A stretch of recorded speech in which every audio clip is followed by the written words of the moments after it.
Good morning. Good morning. Happy Easter, everyone. We're so glad you're here today. My name is Emily Simons. I'm the women's pastor here at the Square, and we're so glad you're here. If you would remain standing for the reading of God's word. Our reading today comes from Mark chapter 16, verses 1 through 8.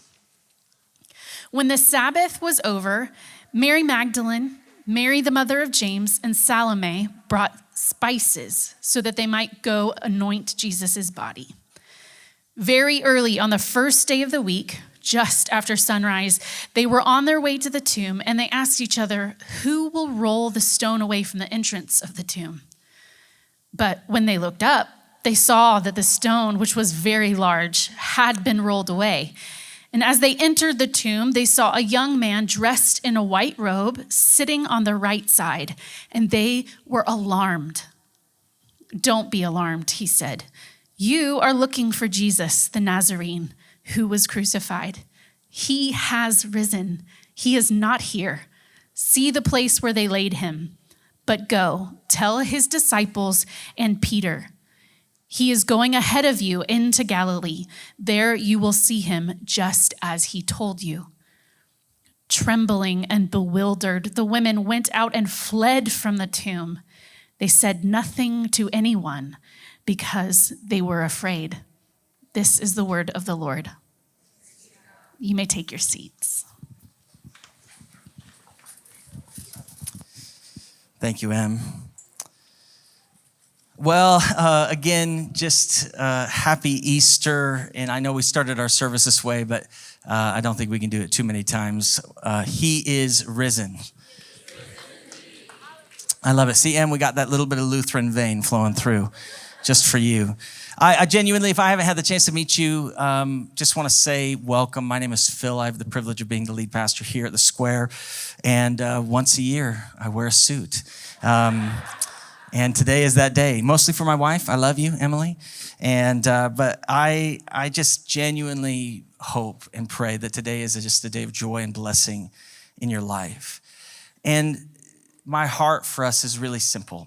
I just want to start by recognizing that I know on a day like Easter, there are people who haven't been to church in a long time. Maybe this is your first time to church ever. And I just want to say thank you. We recognize that coming into a community for the first time isn't easy. And our heart would be that you would know that you are loved and that you have a community that wants to walk with you, and that we planted this church out of a simple desire, which was to make a home for prodigals, to make a home for people who are asking questions, and to see a family born that believes Jesus for who he really is. And so if there are ways that we can connect with you, love you, serve you beyond today, it's our genuine desire to do so. And I also know that if you're here today and you don't know what you believe about Jesus and you're asking questions, that sometimes what you need is to be able to sit with somebody in process and have the ability to be treated with honor in the midst of your uncertainties and your questions. And our belief, our faith is centered on the resurrection of Jesus.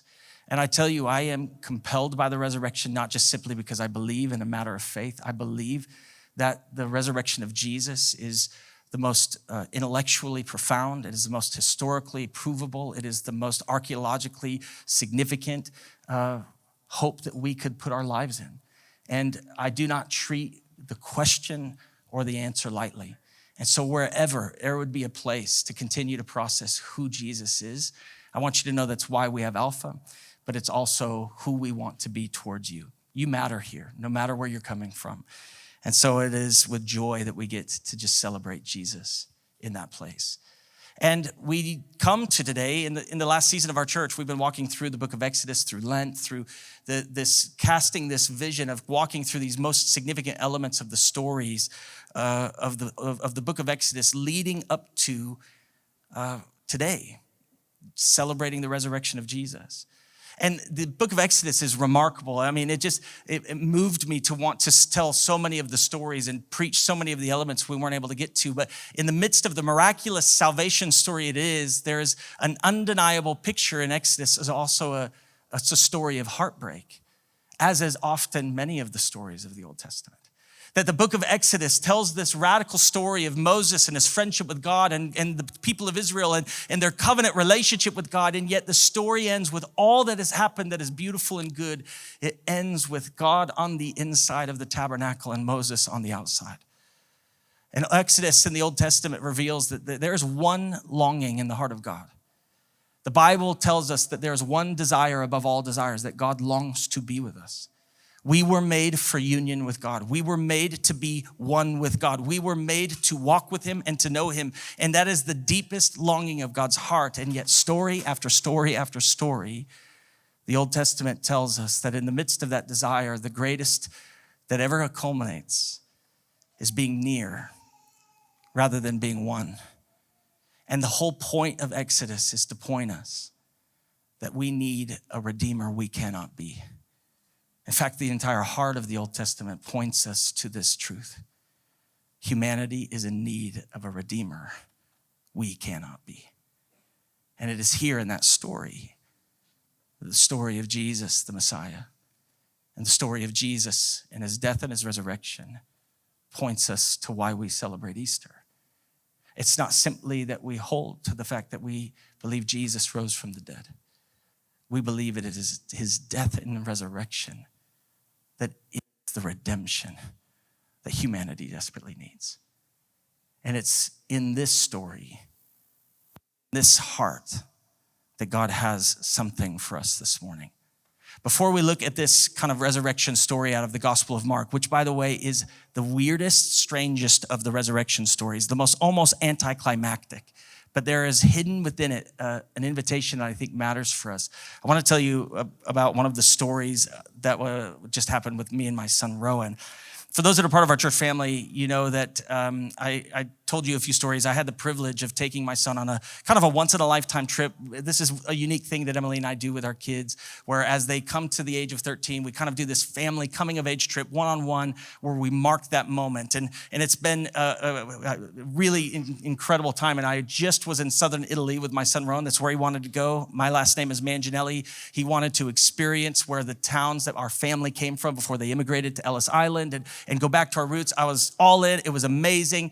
And there were these moments, these really wild stories. Last week I told you about losing him on the top of Matterhorn, which is one all of its own. But unlike any other trip I've ever been on, I have the privilege of traveling a lot. I do travel a lot. I have never missed a flight. I've never missed a train. I'm a pretty, I go into military mode when I travel. I'm a pretty effective traveler. And on this trip, we had more moments where we almost missed everything that I have ever experienced in my life. But I need to explain that I don't know how to put this well. I don't even know how to explain it. I held it with a lot of cynicism in my own life for a long time. There is some kind of angel that travels with me. I have a traveling, supernatural, weird thing that happens, that the most strange doors open for me in ways that are hard to explain. This mic's going in, isn't it? There we go. Thanks, sweetheart. Oh, you already had it on? You're amazing. Emily Manginelli, just looking after me for now almost 21 years. It's unique. I really don't know how to put language around it. It's from things like I remember when I was on that trip in the Hebrides with my friend John, and our Airbnb cancels, and then I reach out, and Erica, she's like, there's no hotels that have availability. There's only one Airbnb left that's even in the city. It doesn't look nice. I just booked it for you. And then we show up, and it's the Castle of Hebrides. And the guy looks at us and is like, well, and the museum's closed all weekend, so nobody else is here. So the castle's yours. Just make sure you lock it when you leave. And I'm like, this really happened. John and I are standing. He puts the keys of the castle in our hand, and he's like, just lock it up, Random American that rented this on Airbnb. I'm like, this? It was so cheap, too. It was so weird. Things like that happen weirdly in my life. There was the 3-year period where everywhere Emily and I went for paid parking, we got out free. I remember we would test it. We would go to Braves games and park so close at the highest paid parking, and then we'd roll up and it would just go. The weirdest part was eventually 3 years later, the first time it didn't go up, and I'm like, what sin have we committed in our life? Like weird things. things. I'm just telling you, I genuinely, more than I could know how to explain, but these things happen in my life. And I don't know why. It's out of all of the favor that could happen on somebody's life, it feels like a weird one. But there it is. Anyways, all this to say, this showed up on my trip with Rowan. We had these multiple moments. One, when we had to catch a flight and we got caught behind a lot of traffic I didn't anticipate. And we're literally pulling into the parking lot of the airport knowing we're gonna miss our flight. And I'm like, I'm in panic, kind of like, I can't believe this is happening. We get to the place on Italy Airlines. Our flight leaves in 30-ish minutes. We're in this long line of 45 people. I'm like, I guess I'll just wait in this line until I get to the counter and figure out what I can do. Then employee comes over at us. I don't know, it just goes, do you guys need help? I'm like, there's a whole line. We're the last people in the line. Do we just, my mind goes, do we just look that American or something, But I'm like, yeah, I think we're gonna miss our flight. And he goes, what flight are you on? I show him, he's like, oh yeah, that's not good. He pulls us over, literally, just checks our bags, checks us in, walks us through security, walks us to the gate. It was weird. It was weird. He was so nice. We had another moment where we were going to catch a train, but again, we were just circumstances that were out kind of my control. We were running late, and I was supposed to park at drop my car off at the train station, but it wasn't clearly marked. Unlike you going to an airport where they're usually clearly marked, it is just driving around. I cannot find it. Our train leaves in 10 minutes. I haven't even parked the rental car. And and eventually I drive around again where it's supposed to be. I open the window, I look out, and this guy on a moped. And everybody spoke English. I just was so confused by it. They had Italian accents, but he was like, are you looking for something? I'm like, yes. I'm looking for Hertz. I don't know where it is. And he's like, oh yeah, it's hard to find.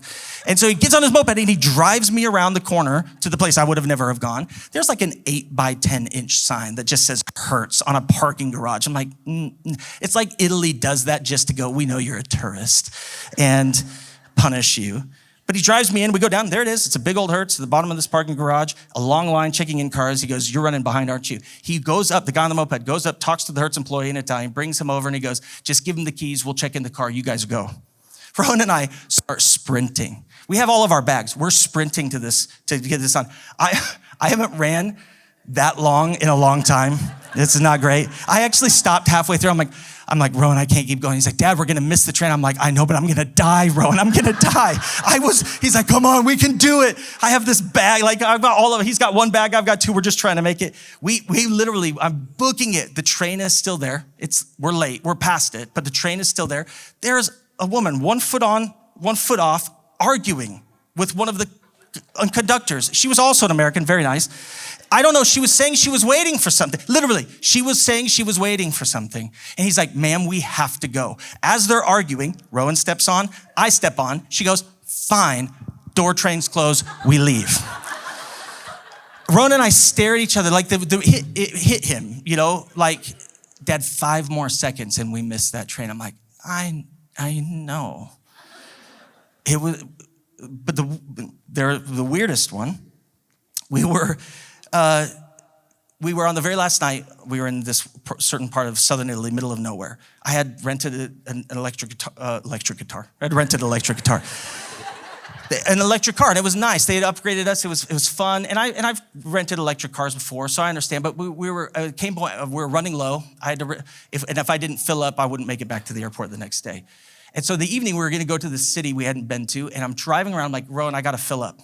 I got to find an electric spot, and I've got to fill up. Well, I go to a first place, I go to a second place, I go to a third place, and I've done this before. I'm not super naive, but everything's not working. There's stuff on Apple Maps that tells me there's a charging station, and there's no charging station. It happened to us 3 times. Then there's one place that I would go, but I couldn't get the app to work because it had to verify my American number, but it would never text me my American number in Italy because of and then there were ones that were just broken. We're down to 3%, and I'm in full panic mode. And I'm beginning to go, I don't know what to do. I'm about to be in the middle of southern Italy. It's late now. It's been about 3 hours looking to find this one stupid thing to charge. And Rowan and I have had a lot of moments in me, and I go, Rowan, because I looked and I realized we had one chance. We could either get back to our hotel on empty, but had no solutions. The hotel, I'd already asked them, they couldn't help me. Or I could try one more charging station. And so I had to make the decision. I'm like, Rowan, we're choosing faith. We gotta stand in faith. We're going to this charging station and it's gonna work. I even pulled it up on their website, the app. It had all the things it said I would need. I'm like, this is it. So I was like, we need faith. So much Rowan turns on Forrest Frank and we blast it and we're just rapping faith as we're just driving. And then we get there down to 2%. It says I have about 11 kilometers, I think is exact, 11 kilometers left before it's all dead. And it's broken. And I'm sitting there like, I dropped off a cliff. I was holding it for Rowan until then, the chasm came. And I'm just like, we're screwed. It's not the thing you want to tell your 13-year-old son sitting next to you in the middle of nowhere. I realize I'm struggling. I have to get out of the car. I go to this pole. I'm like banging my head against it. I'm like, what do I do? What do I do? It's almost midnight. We're in the middle of nowhere. I'm in a foreign country. I'm about to die on an electric car. It's not like you can just, I'm like Googling, is there AAA Italy for electric guitars? You know, and I'm like, it's just, I'm struggling. Rowan's like, it hits him. He's now like scared. I get in the car. And then it just kind of, I realized accidentally that in all of the places I tried to go, I had brought us near the airport we had flown into. Didn't do it intentionally. I was like, okay, we're not gonna make it. It says I have 11 kilometers left and it's more miles than that. The math didn't work. I was like, but at least I'm driving back towards where I rented the car, so wherever it dies, maybe it's gonna be easier, but this is our only chance. And I literally go, I looked at Rowan and I said, you know the story of Hanukkah? He goes, no. And I was like, well, let me tell you about it while we drive. So we start to go, and there's this one underpass we're going under that was pretty shady. And Rowan's like, do not break down here, Dad. Do not break down here. We don't lose any power. We stay at 2% the whole time. Never goes down. We pull. I mean, I'm shaking. I'm in such panic mode, convinced I'm about to break down in the middle of a foreign country with my son in the middle of the night in a place I don't know what to do. And we make it. We make it to the rental car station. I'm like, this is crazy. I don't know how to get back to our hotel, but at least I can rent a car or do an Uber or something. But it's in the middle of the night and they're all closed. So I have to walk into the airport to find somebody to give my keys to. Lo and behold, the only car rental place that was still open was Hertz. Shout out to Hertz. And they weren't supposed to be. Their hours, like they were closed outside, but they're open inside. I come up, I'm like, ma'am, I need to give you my keys. She's like, oh, are you waiting for a flight? I'm like, oh, it's a longer story than that. I said, I tried to explain. And then she goes, oh, that happens. I'm like, that is not the answer I wanted to hear. And she was so kind. She's like, oh, no, don't worry. I'm so glad you came. She just gives us a new car, switches it out. It's filled with enough stuff. And she's so sweet and takes care of us. And once the relief started to set in of like, okay, we're gonna be okay. I looked at her as she was giving me the kiss. I was like, I was actually literally like so scared that we were gonna break down. And she didn't speak English as well as some of the others, but she spoke very well. But she said this to me and she goes, it's okay, Mr. Manginelli. By the way, one of my favorite parts about being in Italy was just everybody got my last name really easily. But she just looks at me and she goes, we know your name. If you would have gotten lost, we would have found you. And I just looked at her like I didn't know if she said that like she was trying to say something that she just sounded different in the way she expressed it. If she was even a human and I was talking to an angel. I just I just stared at her and I was like, okay. And I took my car keys and we went, and it was a wild moment. We didn't get to go to the little town we wanted to do, but it was actually a really fun thing to invite my son into the mystery of God a little bit. But I couldn't shake it. She literally looked at me and said, it's okay. We know your name. If you would have got lost, we would have found you. And I couldn't stop thinking about this moment because it's the story of my life. I get lost a lot. I have terrible directional skills. I've told you about that before. Sometimes it's just the fact that I'm like totally okay going out on an adventure that I don't need to know the end of it. I kind of have that personality. But mostly it's just the story of my human capacity in my past. I'm a pretty broken person. Like when I walked away from God, I walked away from God. Like when I came back to God, I still have all of these parts of me that don't know how to walk in line with him. Like the truth about my life is it feels like I know how to get myself lost far more than I know how to get myself found. But every time I do, whether it's in these massive moments of my life or in the smallest of circumstances,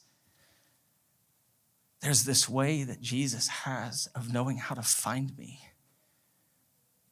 and knowing who I am when I don't know who I am and knowing who I am when I don't know who he is. And I believe that more than anything, this is the story and the invitation of the resurrection. It's remarkable when you look at not just Matthew, Mark, not just Mark 16, but all of the stories of the gospel. Jesus, the resurrected Lord of human history, God of the world, raises from the dead, and what he does astonishes me. He finds his lost friends. He finds Mary in her garden, filled with fear. He finds Peter in his shame. He finds Thomas in his doubt. He finds Cleopas in his confusion. This is all he does. This is the story. You want to know what the resurrected Jesus is like? Well, I can tell you what I know about him from the very little we see in the stories. He is the kind of God who knows where you are when you're lost and finds you. And that's exactly what we see in Mark 16. This strange, Mark reads like an action movie. It's the shortest gospel. It's the most punchy. It's just like everything's happening immediately. It's like, that's why I think I love it so much. It's like loud and right now, and everything has an exclamation mark. And then they went there, and then they did this, and then Jesus was that. And you know what I mean? It's just like everything. And so you have this action movie-like gospel written to you that just ends. And then you're like, no, that can't be where it ends. Well, if you go in your Bible, you're going to see that there's a little bit of a different portion. We're going to go back into, after this, the next teaching series, we're going to go through the second half of the Gospel of Mark. And at the end, we'll get to what we do with those extra verses in Mark 16. But all of the original manuscripts, all of the first several hundred years of the Gospel of Mark, they end right here at verse 8. Let me read verse 8 to you. Trembling and bewildered, the women went out and fled from the tomb. They said nothing to anyone because they were afraid. And you're like, oh, all right. That feels like a strange end. But there are some moments in the Bible you have to understand that at first glance you're confused by them, but there's something distinct about them. There are certain moments, certain stories, certain passages where the ending ends without an end. But it does so for a purpose. Like the book of Jonah. The book of Jonah ends in a conversation between Jonah and God where he's having this moment of realization, and he's angry, and he's sitting under this tree, and there's no resolution to the story except God looks at him and he says, hey, Jonah, you want to know how I feel about the Assyrians, about the Ninevites? I see them like those who don't know how their left hand from the right. Like, Jonah, these people you hate, I see them as kids. And then the story just ends. Because you realize it's a story that now is presented in front of you. You're the ending. What you do with it is the ending. Take the Luke 15, the prodigal son story. Jesus tells these three parables: the story of a lost coin, story of a lost sheep, story of a lost son. The story of the lost son, Luke 15, literally ends with the father and the older son in an argument where the father's looking at him going, you can still join the party if you want to, and then it ends. And you're like, what happens? Well, the whole point is that it's an invitation to a story still in motion. You get to decide the end. Do you want to join the party? You get to decide ultimately how the narrative goes. I think Mark 16 is the same way. It ends without an ending because it's telling you that the story isn't over. It's your story now. And what happens from here is up to you. And the beautiful thing about it is that I think what it reveals is that redemption is a story that's still in motion and always in motion. And it actually lands in a place that's very human. It's part of why I love the Bible.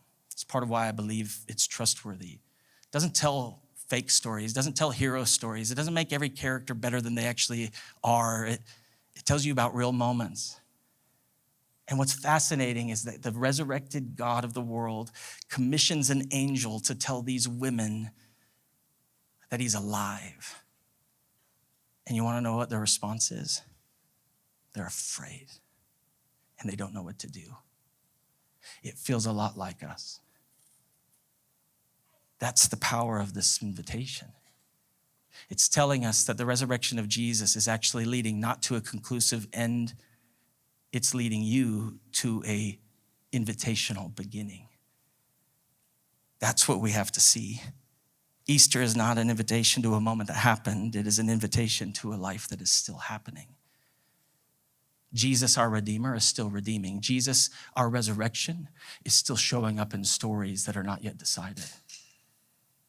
And that's ultimately what the resurrection is pointing us towards. And when you look at the stories that lead up to Mark 16, I would say fair that Jesus has the worst Good Friday. But second behind him is definitely Peter. Let me tell you about Peter's Good Friday. It starts with Peter throwing an adult temper tantrum because he's not seated in the seat of honor. So then he throws a pity party and sits himself in the worst possible seat, trying to tell everyone, look at me, look how little Jesus cares about me. And you're like, oh, Peter, that's pretty 4-year-old of you. But it's what he does. But from there, then Jesus invites them to wash his feet, and he refuses. And he's like, you better do this or you don't get any part of me. And then he's like, then wash all of me. And Jesus is like, that's a little too much, bro. You're like back and forth. You're going manic on me, right? Like he says no, but then Peter is devolving in the moment. Then as Jesus is about to go to the garden, Peter bows up in the midst of this. He acts like he's going to be there for Jesus, but he can't. He falls asleep when he's supposed to be awake. Jesus literally wakes him up, is like, can you please stay awake with me? And goes right back to sleep. Then when he gets to come arrested, Peter shows up and he's like, I'm going to be the hero of the story, takes out a sword, cuts off a guy's ear. Jesus is like, come on, dude. Like, he picks up the guy's ear, he puts it back on. The text doesn't say this part, but I just feel like there's a moment where Jesus is like, calm down, bro. Like, Peter. But then he responds, Jesus tells him he's going to die. And Peter's like, well, I'm going to die with you. And Jesus goes, no, you're not. You're going to abandon me, Peter. Before the rooster crows twice, you're going to deny me 3 times. And he does. And the other gospels tell us even a moment where Jesus and Peter they see each other as Peter is denying him. Jesus, being held in bondage, beginning to be whipped, catches eyes with Peter as he says, I do not know him. And Mark 16 or Mark 14 says that Peter runs away. He breaks down, and this is where it says, I don't know this man you're talking about. Immediately the rooster crowed the second time, and Peter remembered the word that Jesus had spoken to him. Before the rooster crows twice, you will disown me 3 times. And he broke down and wept. Peter curses and denies Jesus. I think the Bible tries to help us see the gravity of it without getting into the details of it. But Peter's not having a good night. He fails. This is where his story ends before the resurrection.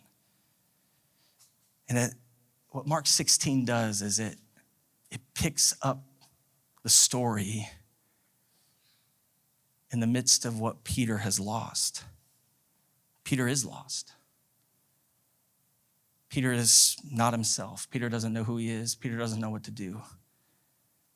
And yet early in the morning, on the 3rd day, 3 women come to a tomb and they begin to have a supernatural encounter.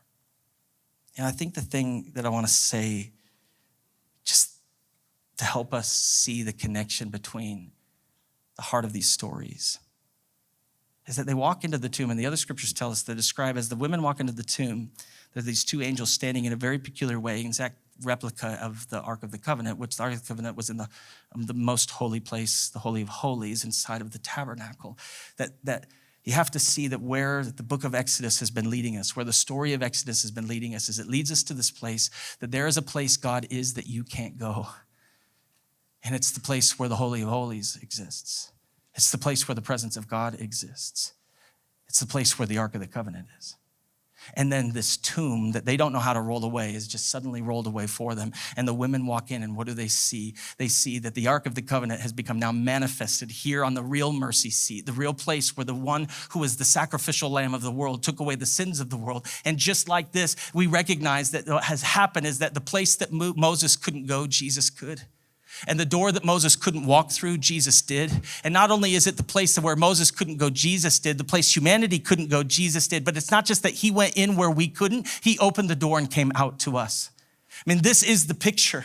That in the very tomb that Jesus was buried was now the place we couldn't go. God took a tomb and made it the Holy of Holies and burst it out into the entire world through the person of Jesus. This is the beauty of it. In the cross, Jesus goes where Moses can't, where we can't, but in the resurrection, he comes back to show us the way in. And by the way, this is what resurrection is always doing. And then you see this moment. The angel talks to the women and he says, don't be alarmed. You're looking for Jesus, the Nazarene, who's crucified. He is risen. He is not here. See the place where they laid him. But go and tell his disciples and Peter, he's going ahead of you to Galilee. It's so simple. Worship team can come up. We're going to come to an end. And I admit to you, I recognize how simple this is. But it's what I couldn't stop seeing for the last month as I was praying through today and writing this teaching. That the angel, when he speaks to the women, says, hey, I need you to go and tell the disciples something. And I need you to tell Peter. There's something about the end, Peter.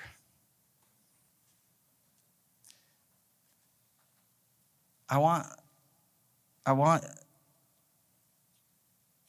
us to see that actually bound in the invitation of these stories of the resurrection isn't just what happened once. It's actually the invitation of what he's like. And I just have come to find that Jesus is the God of the end, Peter. He's the kind of God who's not just speaking in generalities. He's speaking in specifics. He's the kind of God that when you deny his name, he still knows your name. He's the kind of God who says, oh yeah, and you know the one that failed the most? You know the one who has no way back in? You know the one who was supposed to be holding it together for the rest? You know the one who Mary should have been able to trust? The one that the other disciples should have been able to lean on? The one who failed in every way? Yeah, Peter, you make sure you tell Peter. Because he is the God who takes the story of the resurrection to every end. Fill in the blank. And Phil. And you. This is not a gospel for the masses in a sense that just doesn't see you, know you, or understand you. This is the gospel of the and Peter. I know that. There was a moment in my life where, as a prodigal running as far away, as lost as I could be, there was the day that God said, and Phil. Today, and Phil. And this is the realization of what Jesus is like and what he will always be like. Because the resurrection is not only still in motion, the resurrection is still inviting us by name. You're worthy, and he is calling you by name. He knows your story. He knows your failure. He knows your pain. He knows your woundedness. He knows how you wanted to find your way in, but you can't, and you've stumbled. And he knows how to find you when you get lost. He knows where you are, and he knows your name. And this is the great truth of the resurrection. Because even though Jesus knew that Peter would fail him, he knew that there was a story that grace was writing. And I just believe that the resurrection is still making room for those who could never find a way in for themselves. Friends, the more I lead, the more I live, the more I pastor, the more aware I am of how little I deserve. Like I'm only who I am because there is a gospel for everyone and Phil. There's a gospel that met me in my lostness and meets me in my reimagined forms of it. And there is a gospel that meets you in yours. And I love that this and Peter gospel, this and us gospel, it invites us in a real moment. Because the very end, like we said, we've already seen, the women, they received this remarkable moment. The other gospels kind of tell us the rest of the story, but Mark is not concerned about you knowing, does it end well? Do the women break through their fear? Does Mary go and tell Peter? Can Peter even hear and respond? It leaves us in the unknown because this is how we receive the gospel. You want to know how I received the gospel? Full of failure and fear. The gospel found me not at my worthiness, it found me in my unworthiness. You want to know where the gospel finds you? It finds you in your fear. This is reality. You want to know what it's like to be called in the name of Jesus? To be called and to be filled with fear and failure and trembling and have to decide what you're going to do. That's what I'm so in love with how Mark ends his passage, because he's telling not just their story, he's telling my story, he's telling our story. The reality is Jesus rose from the dead. And he has now placed this gospel in front of you. And as much as you and I would like to be a version of ourselves that we are not, we are what we are. And here we are in the midst of this story. And what our story is telling is a story of the goodness of Jesus and the weight of our own lives, filled with fear, filled with doubt, filled with uncertainty, filled with ourselves. And what are we going to do? Because I have to take the gospel forward in the midst of my real life. And you have to take the gospel forward in the midst of yours too. But Jesus knows that. That's why it's an and Peter gospel. He knows where you start from. He knows where you get to. He knows all of the ways of your lostness. And this is the good news. He knows your name. And he knows how to find you. And he's asking you right where you are, just as you are, would you actually participate in this invitation called becoming a follower of Jesus? And by the way, we like to celebrate Easter. I just think it's important that we may know, and may you celebrate Easter. Don't let anyone throw any rain on your Easter parade. But can I tell you that every resurrection story doesn't tell anyone to celebrate? You want to know what it tells everybody to do? To go. Now go. Now share. Now tell. Now move. Now act. The only justifiable response to the resurrection of Jesus is to be commissioned into a life that partners with it. And that's what God wants to do in us today. So I say to us, the story is still in motion. The angels still telling resurrection stories. And I think it's time for us to recognize that our invitation is going to be a lot like these. It's time to go tell in our fear. It's time to go tell in our bewilderment. It's time to go tell the disciples, and it's time to go tell the Peters, because this is what God is doing. I want to just end with this quote that to me is the greatest truth I have come to learn.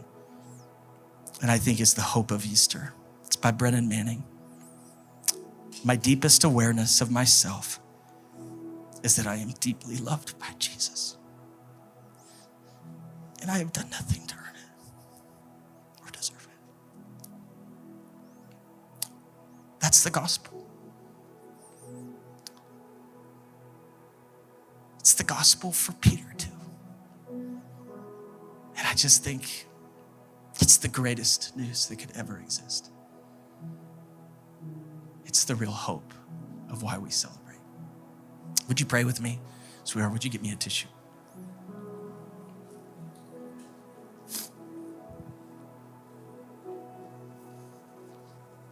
Father, we We just come to you this morning to honor what you've done, to say that we need you.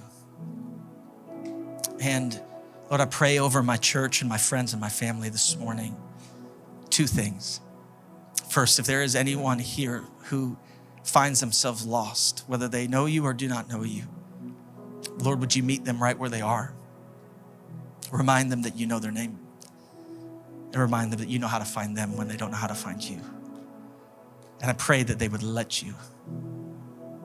And Lord, second on my prayer is that we would be people who take seriously the commissioning of the resurrection, to not let fear compromise that we are called to go and tell about the beauty of who Jesus is. Lord, pour out your Spirit here. We don't come to celebrate tradition. We come to encounter the risen King who is alive and is in the room and has power and authority for everything we need. So come, Holy Spirit, and have your way. In Jesus' name. Friends, would you stand? We want to just close by turning our heart to Jesus. We're going to have this final moment of worship, and in a little bit, we're going to invite prayer teams forward. But can I just tell you, if you need God today, just come and get him. If you need to come and just throw yourself at the feet of Jesus, come throw yourself at the feet of Jesus. Don't let Easter rob you from letting Jesus do what he is after today, because he loves you, he sees you, and he knows what he's doing in you. And so come on, let's just have this time of worship, and then I'll commission us after.